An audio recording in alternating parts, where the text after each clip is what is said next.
En préparant l'émission, je me suis posé une question. Je me suis dit, est-ce que cette crise de l'OTAN ne favorise pas ou ne nous oblige pas, mais alors là c'est ce qu'on appelle de la pensée magique, à renforcer tout simplement la défense européenne et à la faire exister. J'ai l'impression qu'on est vraiment arrivé à un stade où ce qui se passe en ce moment en Méditerranée, cet affrontement avec la Turquie, nous contraint à cela. Alors encore, est-ce peut-être qu'un rêve? Je ne sais pas. Qu'en pensez-vous? Non, moi je vous rejoins tout à fait. Je crois qu'il se passe quelque chose. Je crois que là, dans ces jours qui viennent de s'écouler, il se passe quelque chose. Il faudra attendre 10, 20 ans, 30 ans pour que les historiens rejoignent ou non notre sensation.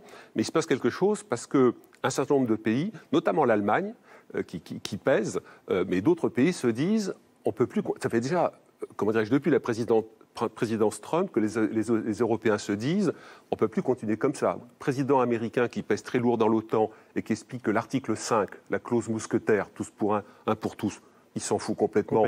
Il juge le truc obsolète. Un pays très important, la Turquie, qui joue double jeu en permanence. Je fais une mission otanienne en Méditerranée, je m'en sers pour couvrir un trafic d'armes en utilisant les fréquences de l'OTAN. Par ailleurs, j'achète du matériel sensible à la Russie, mais en même temps, je veux acheter des avions américains.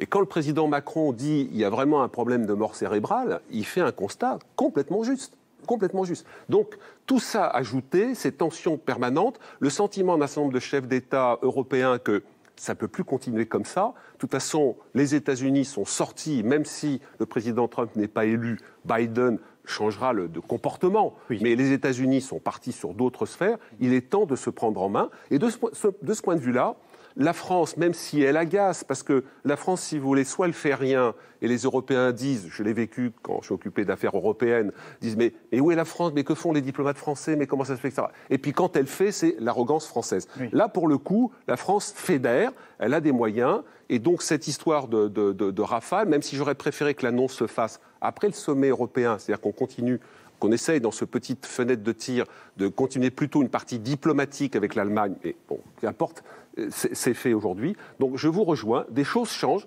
et un certain nombre de pays commencent à se dire l'OTAN, il y a un sérieux problème, l'Union européenne, est-ce qu'on va continuer à être le monde des herbivores face aux carnivores?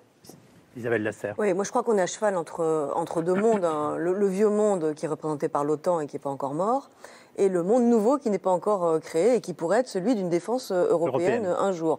En attendant, la Turquie est en train de saper toutes les bases de l'OTAN, elle bloque tous les partenariats de l'OTAN avec des pays comme l'Autriche, les Émirats arabes unis, elle vide de leur contenu la plupart des missions de l'OTAN, y compris celles auxquelles elle participe. Jusque-là, la question a été complètement taboue et c'est un sujet qu'on n'évoquait pas au sein de l'OTAN parce que la règle à l'OTAN, c'est petit 1, c'est la règle du consensus et petit 2, on ne dit pas de mal des amis, des camarades, des partenaires.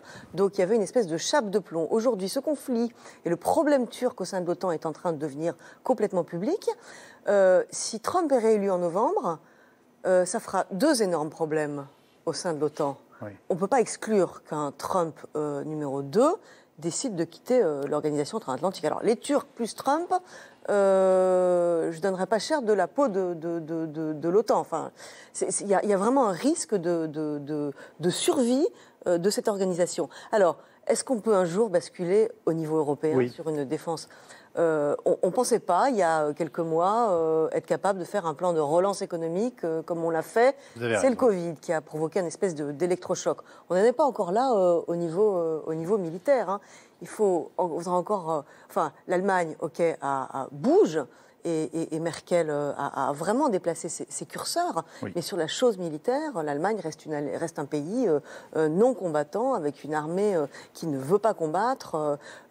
Et la moitié de l'Europe, c'est-à-dire toute celle qui est dans la partie orientale du continent, n'a absolument pas la même perception des menaces que l'Europe du Sud. Hein. Oui, d'un côté, on craint la Russie, de l'autre, on craint la Turquie et le terrorisme. Et pour l'instant, cette unité, elle s'est faite sur des questions économiques, parce qu'il y avait sans doute un vrai danger d'existence qui pesait sur l'Union européenne. Il faut espérer que l'expérience bascule au niveau militaire, mais on en est encore très très loin. Et sur le fond, Trump qui n'a pas toujours tort. Non. Il a raison. Par principe. Il a raison quand Oui. même sur une chose, c'est que c'est vrai, les alliés européens ne dépensent pas assez pour leur défense. En tout cas, ils ne respectent pas les 2% que l'Alliance Atlantique leur demande de consacrer à la défense.